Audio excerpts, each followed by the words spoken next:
So, welcome to my fourth decade of Peter Hammill reviews.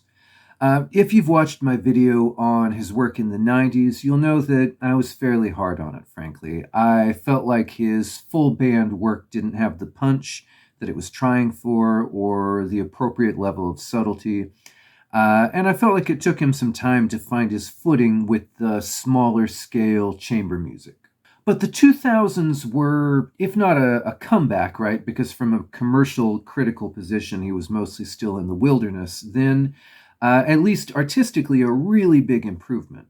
His work in this decade isn't flawless, but it's consistently compelling at a level way beyond what you'd expect for someone whose prime of relevance was in the 70s.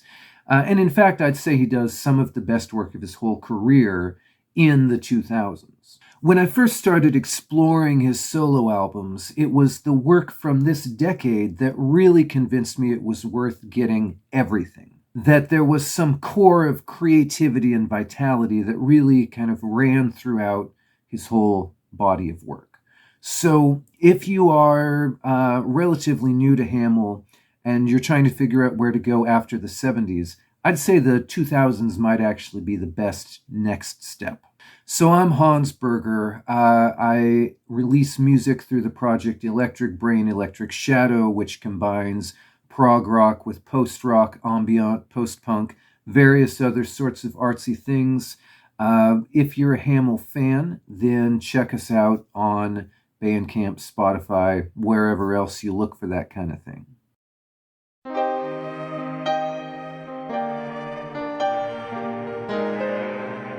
So this album, I think, has slipped through the cracks to some extent. He released a live album called Voracious, which covers performances from 99 to 2004. It doesn't have any songs from this. In the last 10 years, he's released both a 7 and 8 disc live album, so a combined total of 15 discs of live performances. And I don't believe that either of those have any songs from this album. It also doesn't have a whole lot of Amazon reviews, and I don't really see it brought up that often in any of the various kinds of Hammill Facebook groups. So, why the lack of attention? Likely because it's not a very consistently successful album. He's following up None of the Above, which is a really strong work that you're going to see somewhat higher on this list. But this is one of those frustrating albums where every song has some aspect that's interesting or unusual, but some other aspect that's flawed enough that the whole work is hard to connect with, right? So Lunatic in Knots has a very catchy vocal melody, but sort of a ham-handed lyric that doesn't really achieve the menace and mystery that it's going for. The American Girl has a really clever lyrical concept, but a pretty uninteresting melody and arrangement. Fed to the Wolves is a song about priests abusing children, which includes the line, this unholy priest's an earthly sod with his cock thrust casually through his vestments, which is like something you would expect from Venom or King Diamond or Cradle of Filth. But again, in that song, there's really not much happening in the melody or the arrangement. The album starts with the song Here Comes the Talkies, which is a fairly ambitious 10-minute piece, starts with a great melody, but falls flat when it goes for liftoff, and so on. I think with somebody this prolific, you're inevitably going to run into the issue of underdeveloped ideas, right? Where it's clear that there's enough of an idea for a song to exist, but some aspect of it is half-baked, right? And there are songs like that scattered all over his larger catalog. But this somehow, for whatever reason, is an album where every track suffers from that issue. Why that is, I don't know. He doesn't seem like someone who would be under pressure to rush out an unfinished album, right? Either from his own psychology or from outside circumstances. So ultimately, it's probably just how the chips fell this time, right? So not a good place to start in this decade. Not one of the better albums he's done.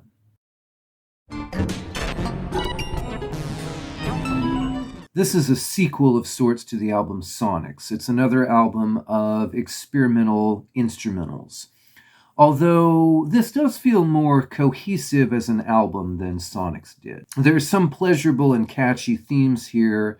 There are some moving atmospheres. There are a couple of MIDI pieces which have a very interesting origin story. I'm actually not going to spoil it. It is in the booklet. It's a fun thing to read if you buy a copy of this album.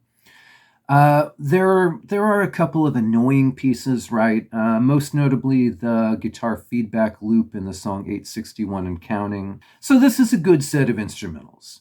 If it's ranked low, that's because this was a very strong decade for him, right? It's recommended only if you're taking a really deep dive, but that's because there's a lot of other really great stuff to put your attention to first.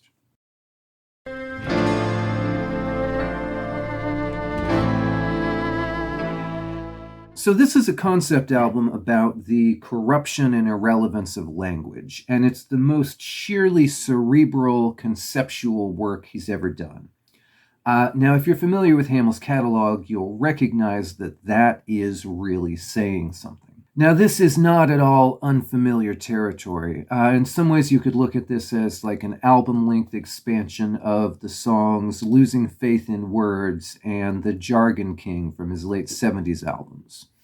So it's a remarkably ambitious premise. It's kind of amazing that he got an album's worth of lyrics out of it, but like I've said a few times in the last couple decades, one of the things that makes Hammill distinctive and successful when his work really takes off is the balance between emotive and cerebral. He can be very smart, very conceptual, but still incredibly passionate, right? That balance is skewed here. That makes a less engaging listen. Now, I should note that this album was partly inspired by the run-up to the Iraq War and the kind of corruption and doublespeak and the uselessness of language around that event. So there's a level of real-world significance and emotional importance that inspired it that I think maybe does not come across in the listening. And sonically, this is a very noisy piece. You know, there's a sense of clash and opposition and dissonance to the arrangements that does carry the theme out very well, but it has the same distancing effect as the lyrical concept.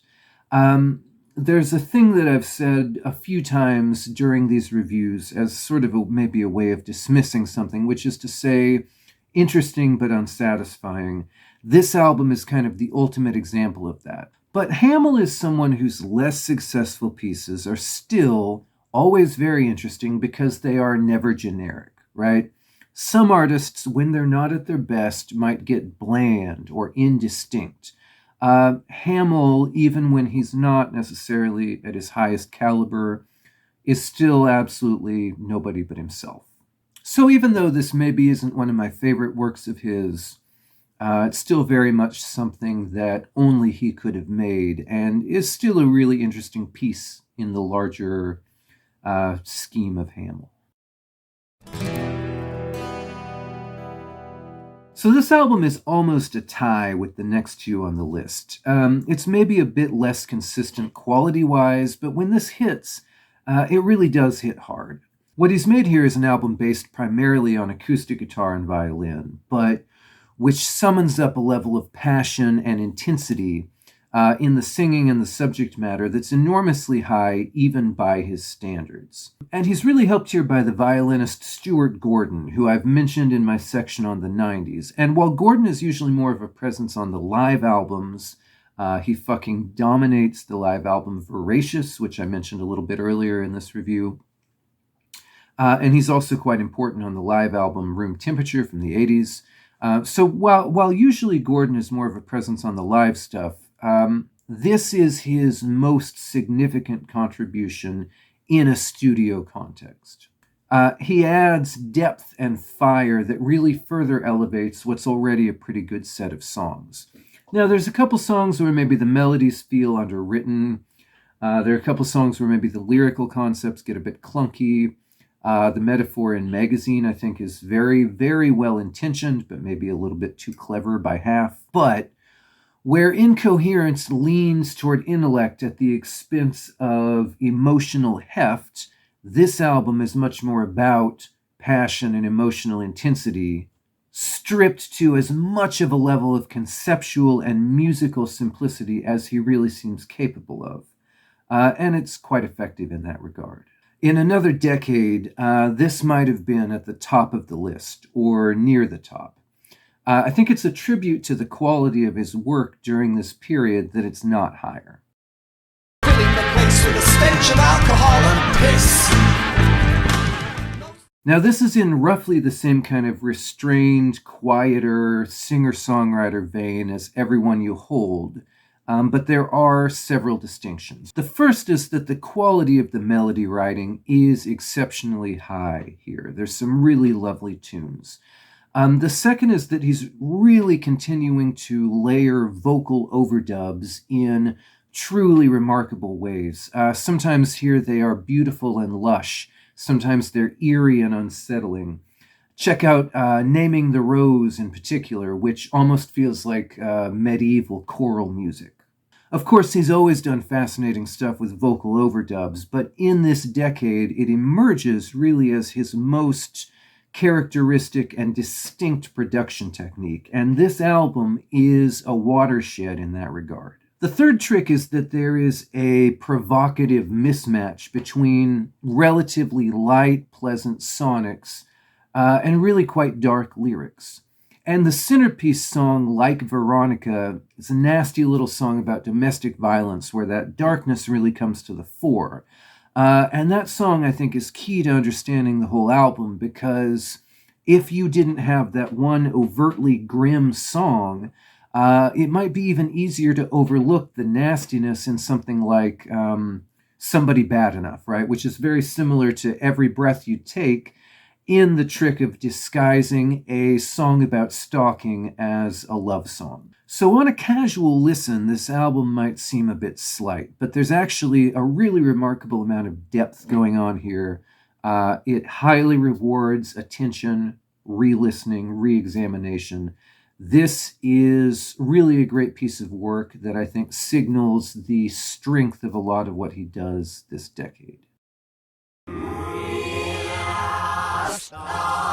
So Hammill famously had a heart attack 2 days after completing the album Incoherence. And there was a gap of 2 years before his next release, which by the standards of this period was longer than usual. And when he came back, it was with an album that was very clearly tied to that experience, right? Very concerned with questions of aging and mortality and tiredness and the burnout of later middle age. And that preoccupation carried through his next several albums and drove a lot of the best work of his career. Now, I don't think it's exactly right to say that the experience revitalized him, right? Because he was doing vital and passionate work prior to this. But he does gain a sense of purpose and a new emotional resonance. And there's a trilogy of post-heart attack albums, Singularity, Thin Air, and Consequences, which I would argue represent one of the peaks of his overall career, the most consistently compelling he's been since the 70s. Now, of those three, I do find this to be the weakest, but of course that's relative to some very strong material. The arrangements are a bit thinner here and there compared to the next couple of albums. For instance, the opener, Our Eyes Give It Shape, feels like maybe it wants to be a little bit fuller and harder hitting than it quite manages to be. There are a couple of attempts at archness that don't quite land, as is often the case when Hammill tries to be arch. But the emotional range here is great, despair and bittersweetness and melancholy, and a particular kind of suppressed rage that we haven't been aware of in a while. And I think that emotional content really carries through the occasional, maybe underwritten melody or undercooked arrangement. And he also does some work with abstracted sound that calls back to some of the late 70s pieces and really helps illustrate the proximity to oblivion that inspired this work. So this is a case, I think, where the strength of passion and concept completely override the occasional minor flaw in execution, and the beginning of one of the most essential parts of his career.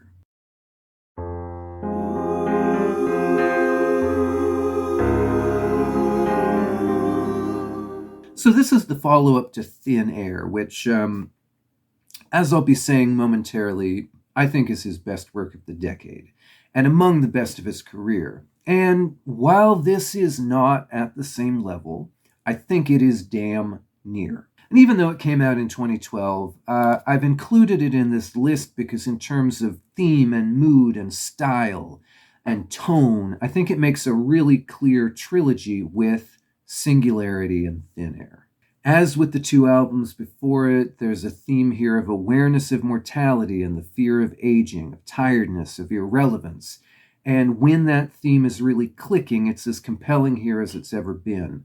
In particular, look at Bravest Face and A Run of Luck, right, which is back-to-back songs at the end of the album, both approaching the idea of facing something you've run away from, right? One of which hides that fear behind a sense of false cheer, the other of which shows Hammill to be plainly scared shitless. There's an honesty there, a reckoning with darkness that is beautifully conveyed and packs as much weight as anything he's ever done. Overall, though, there's maybe a bit less focus in subject and tone than on Singularity and Thin Air. There's an interesting kind of theme here of predatory women, either in a violent way, as in the song Scissors, or in a more psychological way, as in New Pen Pal and Close to Me, the latter of which you can read as either being about an irrationally obsessed woman or one in which an unreliable narrator is dismissing someone he once had a real connection with.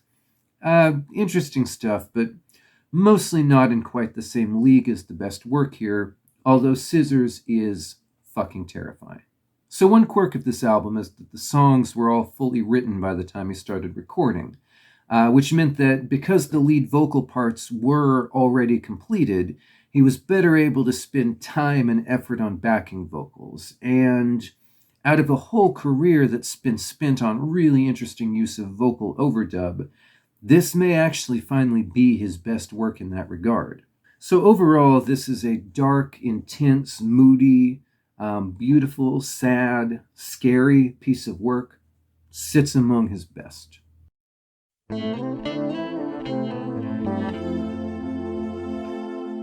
So as great as Consequences is, this is his real late career masterpiece, right? His defining statement on the coming of winter, of the regret and mortality that's been really key to his work from the end of the 2000s. And I'm particularly keen on the cover art for this. Some of his solo album covers are better than others, but there's something about the framing and scale, that containership that we know is massive, being nevertheless dwarfed by the sea and the sky and the clouds. And that contrast of scale is a statement about the smallness of human ambition relative to time and nature. And of course, that's what he's singing about here. And the whole album sounds like the colors in this picture, if that makes sense. What makes this succeed is two things that have come and gone a few times in Hammill's career, which is unity and consistency. And when I say unity, I mean unity of purpose, right? Where each of the songs is a reflection on aging and regret and despair and the passage of time. And maybe some are more overt about that than others. Maybe some are more personal about it than others. But there's still a unified effect in the focus of that theme. The album before this, Singularity, dealt with similar things in a way where the quality of the writing was maybe a bit less even. The album after this, Consequences, dealt with similar themes, but the focus wandered sometimes. Here, he nails it. And when I say consistency, every song has an interesting arrangement idea. Sometimes subtle enough that they take time to sink in, but they're there if you pay attention. Every song has a melody that is maybe not catchy precisely, but is evocative, right? Every song has a lyric that's imagistic and memorable and emotionally full. There's also an excellent match here between tools and ambition, meaning that the thing he's trying to do, something more restrained and deep and atmospheric, is very well suited to the limits of working solo. There are other times in this decade where you can feel the arrangements kind of straining against the lack of a full band, or a flattening of things that compositionally might want to be a little more dynamic. That's not the case here. And I know I've singled out his use of vocal overdubs many, many times by now, but once again, they add a lot of sonic variety and depth and distinction. So while this decade is full of resurgently great work, it does seem to me like this is a culminating statement, one of the most effective and essential albums in his whole catalog, regardless of decade. So that's my ranking and run through of Peter Hammill's 2000s work. Do you agree with the rating? Was I too hard on What Now? Was I too easy on Thin Air? Let me know in the comments, like and subscribe. And when you're done listening to everything Peter Hammill did in the 2000s, then also check out Electric Brain, Electric Shadow on Bandcamp, Spotify, wherever else you look for that kind of thing.